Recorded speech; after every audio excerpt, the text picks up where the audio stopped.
नाही नाही अध्यक्ष महोदय, धन्यवाद. अध्यक्ष महोदय, अत्यंत महत्त्वाचा विषय माननीय मुख्यमंत्री महोदयांच्या कानावरती घालायचा आहे. एक DDSR ग्रुप तयार करून ग्रामीण भागातील लोकांना मोठ्या प्रमाणात फसवलं आहे. ह्याची संख्या 4 ते 5 हजारापर्यंत आहे. आणि हा IRS अधिकारी आहे.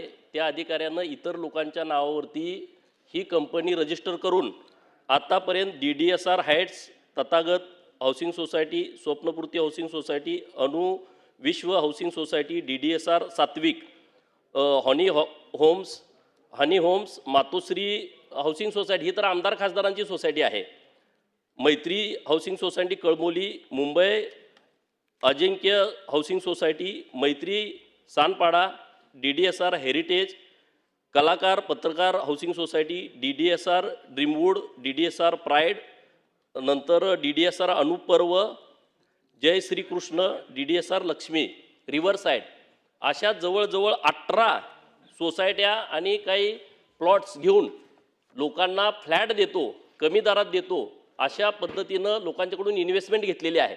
परंतु अजून बिल्डिंगचं कामच नाही. 2 ते 3 हजार कोटी रुपये हे इन्व्हेस्टरकडून गोळा केलेले आहेत. लोकांच्याकडून त्याच्या बुकिंग घेतलेल्या आहेत. आणि याच्या संदर्भामध्ये लोकांच्या बऱ्याच माझ्याकडे तक्रारी आल्या, पण हा IRS अधिकारी असल्यामुळं लोक याबाबत घाबरत आहेत. आणि म्हणून माननीय मुख्यमंत्री महोदयांच्याकडे माझी विनंती आहे, याच्याबद्दल काहीतरी सूचना सिडकोला पण दिल्या पाहिजेत. त्यांनी GST मोठ्या प्रमाणात बुडवलेली आहे. GSTनं त्यांना नोटीस काढलेली आहे. GST अधिकारी त्यांना मॅनेज आहेत. माननीय महसूल मंत्री महोदयांना मी सकाळीच पत्र दिलेलं आहे.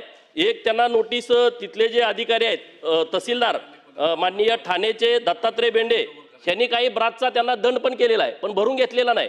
हे सगळं प्रकरण हे 2000 कोटीच्या वर जातंय.